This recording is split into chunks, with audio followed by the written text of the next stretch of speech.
கதிர், அஞ்சலி கிட்ட ப்ரப்போஸ் பண்ணி தொலை சீக்கிரம். அதெல்லாம் எப்படி திடீர்னு? ஏய் லூசாடா நீ. அவன் என்னடானா தினம் எனக்கு ஃபோன் பண்ணி உனக்கு என்ன பிடிக்கும் லிஸ்ட்டுக்கு எடுத்து துணத்துறா. சீசன் லவ்டா. டேய் அப்படிலாம் ஒன்றும் கிடையாது. அமெரிக்கா மாப்பிள்ளை எவனாவது வந்தானா நான்ருவாளுங்க. ஏய் அப்படிலாம் சொல்லாத, அவன் நல்ல பொண்ணு. என்ன பிரியா, என்னடா வளர்ந்துச்சா இல்லையான்னு செக் பண்ணுறியா? மெதுவாக தான் வளரும். இல்ல புஜ்ஜிக்குட்டிக்கு பர்த்டே வருது இல்ல, அதான் ட்ரெஸ் தைக்கலான்னு. அதுக்கப்புறமா இந்த கராத்தே கிளாஸ் டான்ஸ் கிளாஸ்லாம் அனுப்புவியா? அதுவும் நடக்கும். உன்னதான் முதல்ல லவ் கிளாஸ் அனுப்ப போறேன். காலேஜ் டைம்ல எவ்வளவு ஸ்பீடா இருந்தேன். இந்நேரம் டேட்டிங் முடிச்சு ஒரு அபோஷன் ஆயிருக்குன்னு நினைச்சா இன்னும் ஏபிசில தான் இருக்காமே. இல்ல அவளுக்கு என் மேல இருக்கிறது ஒரு மாதிரி க்ரஷா இல்ல லவ்வானே தெரியல Priya. S okay okay Kathir.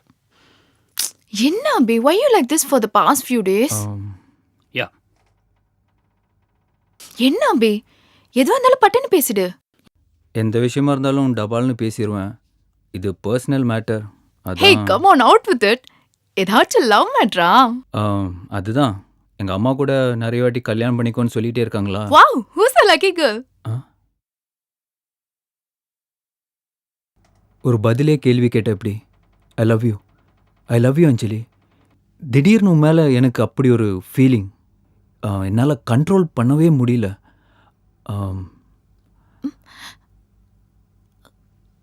Will you marry me? என்னப்பா இது திடீர்னு இப்படி கேட்டேனா என்ன சொல்றதுன்னே தெரியல. ரொம்ப சர்ப்ரைஸா இருக்கு அபி. ஏய் கதிர், வா வா வா வா, கரெக்ட் டைம் வந்த. Hi. Meet my just born காதலி. இப்பதான் ப்ரப்போஸ் பண்ண. எங்க ஜோடி போட்ட எப்படி இருக்கு? மேட் ஃபார் ஈச் அதர் இல்ல? அபி என்ன பண்ணி பார்பி டால் மாதிரி இருக்கா பாரு. இந்த ஷைனி ரோசி லிப்ஸ் டேக் மீன்னு கூப்பிடல. இந்த மெஸ்மரைசிங் ஐஸ் ஹக் மீன்னு தூண்டில் போடல. கர்வி ஹிப்ஸ் டச் மீன்னு. என்னப்பா Abhi that's bad touch. What man, what's your problem? அவளே அப்ஜெக்ட் பண்ணாம நிக்கிறா. ஏய் நீ என்ன அப்படியே எழுச்சிட்டு நின்றுகிட்டு இருக்க? ஏதோ கல்ச்சர் ஃபேமிலின்னு சொல்லிட்டு இருப்ப. அவன் அங்கேயும் இங்கேயும் தொட்டுக்கிட்டு இருக்கா, நீ என்னமோ ஜவுளி கடை மம்மா மாதிரி நின்றுகிட்டு இருக்க. ஏய் என்ன கண்டிக்க நீ யாரு? நீ என்ன என் லவ்வரா? இல்லையா பின்ன? ஹோ இதே போல இருந்து. ஐயோ முடியல. சாரி கதிர், உங்க ரெண்டு பேரும் சேர்த்து வைக்கிறதுக்காக நான் போட்ட ப்ராஜெக்ட் லவ் ப்ரப்போசல். எப்படி இருக்கு என் நடிப்பு? வழக்கம் போல ரொம்ப மொக்கையா இருந்ததா? அப்படி நான் சொல்லவே இல்லையே. தேங்க்யூ. உனக்கு என்னமா கோவம் வருது? நான் அட்வைஸ் பண்றதுனால நான் ஏதோ உன்னை லவ் பண்றேன்லாம் நினைச்சுக்க கூடாது, புரியுதா? தெளிவா புரியுது. சப்போஸ் நான் ஏதோ ஒரு மூட்ல கிஸ் கொடுன்னு கேட்குறேன்னு வச்சுக்கோ. ஹலோ, அதுக்கெல்லாம் வேற ஆளை பாருன்னு நான் கோமா சொல்லணும், கரெக்டா? கரெக்ட். ஆனா நான் அப்படி சொல்ல மாட்டேன். கொடுத்துருவேன்.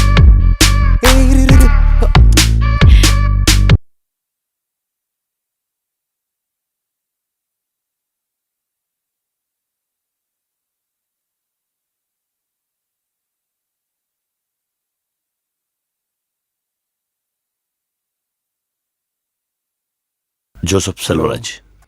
Welcome. Collector sir, as per the SOP of the PM, this place is too risky. வேற ஏதாவது க்ளோஸ்டான பிளேஸ் பார்க்கலாமே. சார் அவர் என்ன கட்சி மாநாட்டுக்கு வராரு, ஃப்ளட் டேமேஜ் பார்க்க வராரு சார். அதை ஹோட்டல் ரூம்ல தான் பார்க்க முடியும், பாதிக்கப்பட்ட இடத்துல தான் சார் பார்க்க முடியும். இதெல்லாம் பிஎம் ஆஃபீஸ்ல இருந்து வந்து இன்ஸ்ட்ரக்ஷன் படி தான் சார் இந்த இடத்த செலக்ட் பண்ணிருக்கோம். 60 கேமரா பாயிண்ட்ஸ். நான் மார்க் பண்ண 4 இடத்துல மட்டும் தான் என்ட்ரி கேட்ஸ். 45 மீட்டர் தள்ளி தான் விபி ரூம் ஆரம்பிக்கணும். Left side media. Okay frame, stage அடிக்கடி செக் பண்ணிட்டே இருந்தேன். அதெல்லாம் கவலைப்படாதீங்க, கிளியரா.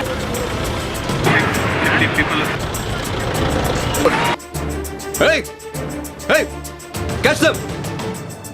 Collector sir, nothing is under your control, collector sir. Nothing. Anything can happen here. Wildlife movement ஏதாவது இருக்கான ஃபாரஸ்ட் டிபார்ட்மெண்ட் கேட்டிங்களா? S Kathir, only wild birds. This is the worst place for a PM meeting. So many possible vantage point for a sniper. ஒவ்வொரு பால்கனிலே ஒரு போலீஸை நிற்க வைக்கணும். It's going to be a challenge. மழை வெள்ளம்னு இயற்கை மனிதர்களுக்கு கொடுக்கிற துன்பங்கள் தற்காலிகமானதுதான். ஒரு மனுஷன் இன்னொரு மனுஷனுக்கு கொடுக்கிற பாதிப்புக்கு என்ன நிவாரணம்னு யோசிக்கிறேன். இந்த பரிணாம வளர்ச்சியில இயற்கை ஒரு விதி வச்சிருக்கு. ஒவ்வொரு ஸ்டேஜ்லயும் தன் பலவீனத்தை கரெக்ட் செஞ்சு பலமாக்கிட்டே வந்திருக்கு. இதுதான் இயற்கை நமக்கு சொல்ற அற்புதமான மெசேஜ், லெசன், அட்வைஸ். நாமும் நமது தவறுகளை அடுத்த தலைமுறைக்கு போகாம திருத்தணும். அதத்தான் மகாத்மா காந்தி அழகா சொன்னார். இந்த உலகத்துல அமைதியை உருவாக்கணும்னா, போருக்கு எதிராக போர் தொடுக்கணும்னா அத குழந்தைங்க கிட்ட இருந்து ஆரம்பிக்கணும்னு. முதல்ல குழந்தைங்க மனசுல அன்பையும் அஹிம்சையையும் விதைக்க தொடங்கணும்.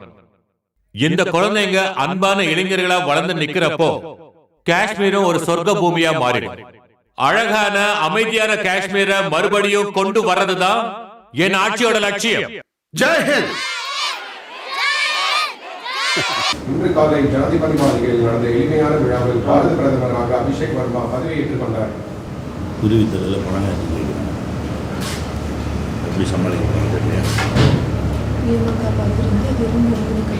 செக்யூரிட்டி அரேஞ்ச்மெண்ட்ஸ் எல்லாம் பர்ஃபெக்டாக தான் பண்ணிடணும். எல்லாருக்கும் பிஎம்ஐ பார்த்துக்கிறது ஒரு கடமை மட்டுமே. ஆனால் பிஎம்ஐ பள்ளி வாங்குறது அவங்களுக்கு லட்சியம் வேறு. ஊருக்கு போட்டாவது கொல்ல செய்யணும்.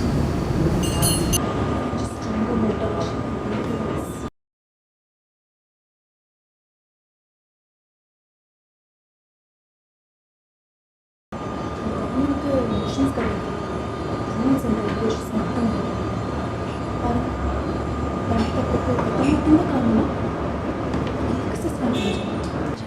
கிரிட்டிக்கலான சுச்சுவேஷனில் யாரையாவது பலியாடாக்கணும்ல. அதுக்கு என் புள்ள தான் கிடைச்சாங்க. எங்கள் ஊர் கட்ட பஞ்சாயத்தில் கூட இப்படி ஒரு கேனத்தனமான நியாயம் சொல்ல மாட்டாங்க. இது என்ன நியாயம்? 30 வருஷம் என் பிள்ளை காப்பாற்றிருக்கான். கொஞ்சம் கூட நன்றி இல்லாமல் அவங்க டிஸ்மிஸ் பண்ணியிருக்காங்க. ஏன் அவன் மாடி மேலே ஏறி உட்காந்துக்க வேண்டியதானே? கொஞ்சம் கூட நாகரிகம் இல்லாமல் உரசிக்கிட்டு உட்காந்துருக்கேன். கண்டிப்பா ஒரு ஆடு மேய்க்கிற பசங்க கூட முகால் போட்டு இப்படி தான் இருப்பாங்க. பேர் மட்டும் அஞ்சலை. அஞ்சலா இல்லை, அஞ்சலி. ஏன் உங்க தங்கச்சி பேரை நான் ஆரலி ஏக்கேன். நான் எங்கள் வீட்டில் ஒரு பொண்ணு தான். எனக்கும் இவன் ஒரு புள்ள தான். ஆனால் நாய் வண்டி வண்டியா போய் சொல்லியிருக்கு. துறைக்கு இப்போ இந்த வேலையா செக்கு அவர் பொண்ணையே கட்டித்தாரே சொன்னாராம்மா. சட்டா இந்த என்னென்ன பொய்யெல்லாம் சொல்லியிருக்கா? ஏண்டா உனக்கு அவளுக்கு ஏதாவது பிள்ளைங்களா இருக்கா? தெரியாமதான் கேக்குறேன். மாப்பிள்ள மாதிரி கோட்டு சூட் போட்டு அன்னைக்கு உன் கூட அத்தனை பேர் நின்னாங்களே, இம்பூட்டு பெரிய துப்பாக்கி வச்சுக்கிட்டு ஏன் அவங்கெல்லாம் போய் காப்பாற்ற மாட்டாங்களா? அவருக்கு விதி முடிஞ்சிருச்சு. செத்தவன் கையில வெத்தலை பாக்கு போட்ட மாதிரி ஏன் போட்டு உழுக்கு உழுக்கு உழுக்குனா என்ன பிரயோஜனம்?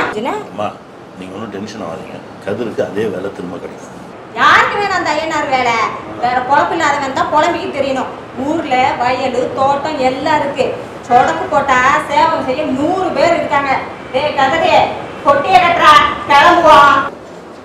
இல்லைம்மா, நீ கிளம்பு. இதுதான் நிறைய வேலை. சொல்றேன்ல அது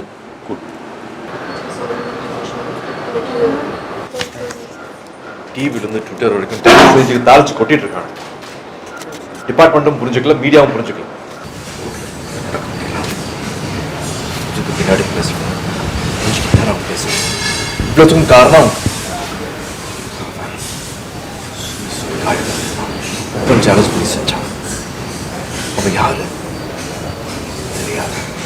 அவனுக்கு பின்னாடி யாரு தெரியாது. இதெல்லாம் தெரிஞ்சுக்காம என்ன ஊர்ல போய் நாளைக்கே கேட்கலாம்.